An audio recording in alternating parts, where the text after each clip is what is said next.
Interesting question. A beam of 450 nanometer light is incident on a metal having the work function this 2 electron volt. Placed in a magnetic field B, the most energetic electron emitted perpendicular to the field, that's important, perpendicular to the field, are bent in a circular arc of the radius to 20 centimeter. Find the value of B. So I hope the question is clear.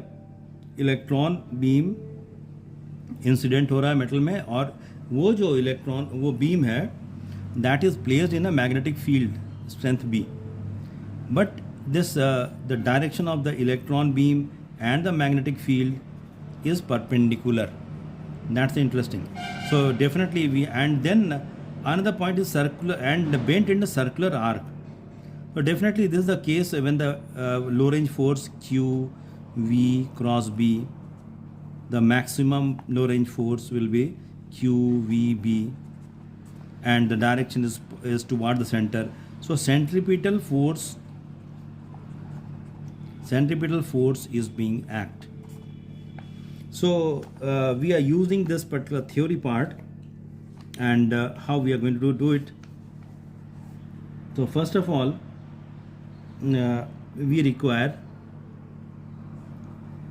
your and the basic formula is also R is equal to mv by qb. यहीं से हमको निकालना होगा qvb is your mv square by r. So maximum centripetal force, maximum magnetic force is providing the necessary centripetal force mv square by r. So here v cancel, so you will get it. You have to find the b. So b is equal to, b का value यहाँ से निकालेंगे तो क्या हो जाएगा, mv by qr, right, इतना. अब इसका वैल्यू पुट कर देना and you will get it. यहाँ पर r दिया हुआ है, तो b is equal to mass of that particular electron or the photon, whatever is there, beam is there. However it is not mentioned. So this particular formula we have to use. But very important point is that here it is not given whether the electron is there or proton is there. So this mv is your momentum. So momentum by q into r. That first of all we have to find the value of momentum. अब ये momentum का value हमको निकालना पड़ेगा. Momentum का value हम कहाँ से निकालेंगे? We know that 2m into k. This is the formula. P is equal to under root 2 mk, where k is the your kinetic energy. So maximum kinetic energy we have to find out. ये हम लोग कहाँ से निकालेंगे? k का value? k का value निकालेंगे planks ये आइंस्टाइन इक्वेशन से. Einstein equation k max is equal to hc by lambda minus 5. अब इसका वैल्यू सब दिया हुआ है. 12 ये हम जानते हैं, 1242 electron volt nanometre by 450 nanometre given minus 2.0 electron volt. That comes out to be 1.2 into 10 to the power minus 19 joule. इतना k का वैल्यू आ गया. अब k का वैल्यू तो आ गया. अब लीनियर मोमेंटम का वैल्यू क्या हो जाएगा? m into V, that is equal to under root twice M K. m definitely electron is there, so we can write it to 9.1 into 10 to the power minus 31 into k का value अभी निकला 1.2 into 10 to the power minus 19. इसको under root करेंगे. So calculation skill is required. So that comes out to be 4.67 into 10 to the power minus 25 kg meter per second. Right? Then we have to apply directly.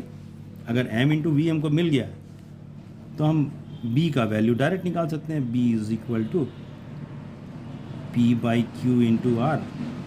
p कितना हो गया? Linear momentum. p का value आ गया यहाँ पर वही 4.67 into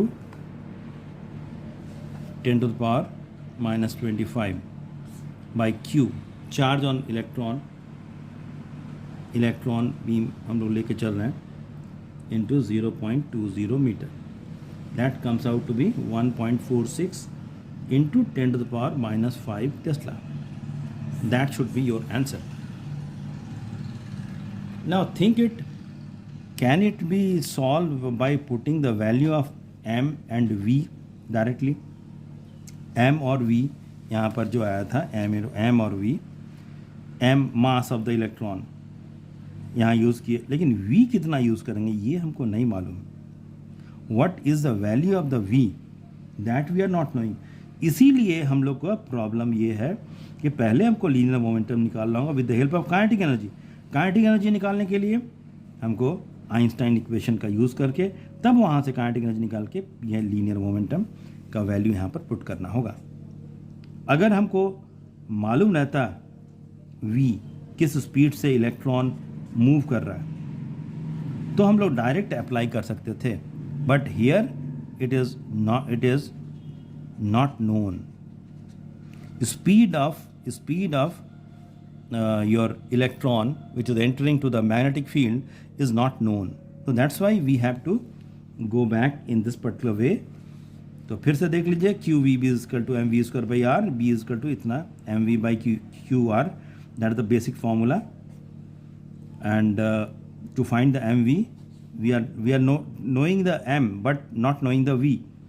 सो V निकालने के लिए हम लोग क्या करेंगे, काइनेटिक एनर्जी जाना होगा लीनियर मोमेंटम के लिए, m2 ट्वाइस एम के निकालने के लिए हम लोग को आइंस्टाइन फोटोइलेक्ट्रिक इक्वेशन का यूज़ करके वहाँ से k का वैल्यू निकालिए.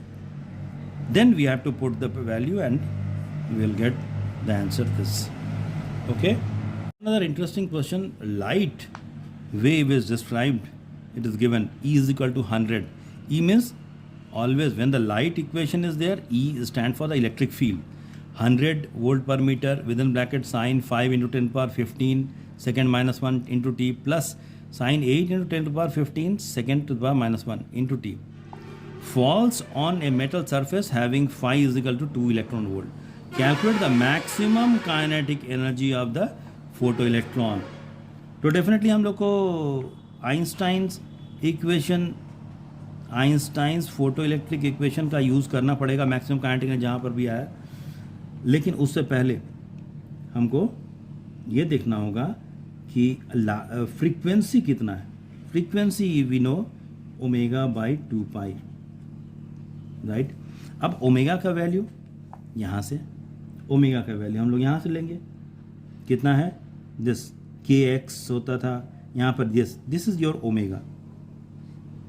Omega is this.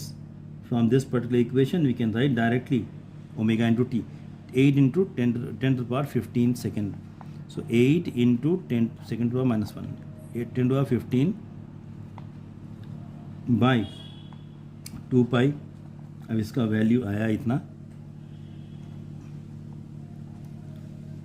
And then Einstein photoelectric equation K max is equal to h nu minus phi naught, that is the work function.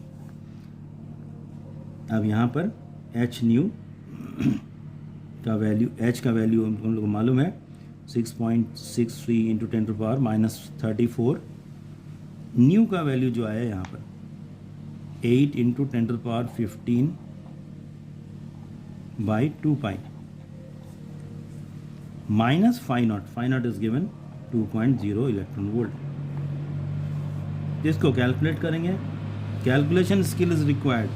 5.27 electron volt minus 2.0 electron volt, that comes out to be 3.27 electron volt. That should be your answer. यहाँ पर हमको समझना यही होगा, calculation skill बहुत ज़रूरी है. कैसे, अगर डायरेक्ट नहीं निकल रहा है तो better is to take out the round, make it round and do it. You will get approximately answer.